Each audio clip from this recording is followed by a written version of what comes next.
ម៉ែមានតែមួយ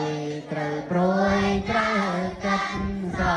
ឡាញ់អាណិតយកចិត្តต้องដាក់ម៉ែមានតែមួយត្រូវព្រួយត្រូវចិត្តស្រឡាញ់អាណិត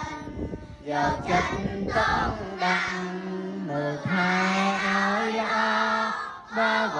ត្តថ្នមថ្នាក់ដោយក្តីស្មងស្ម័គ្រនឹងអ្នកម្ដាយថ្លៃម៉ែមានតែមួយអំណរសាទរប្រពៃម៉ែមានតែមួយលើកទួយឲ្យល្អដោយចិត្តអំណរសាទរប្រពៃហោះឆ្កងសៃមកហារតីត្រូវឲ្យអំឡៃផ្នែកថ្លៃឲ្យគួង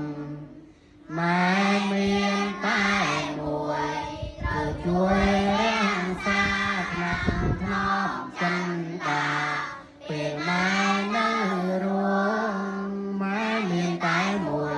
ត្រូវជួយរាំងសាថ្នាក់ថ្នមចិនដាពេលម៉ែនៅរួម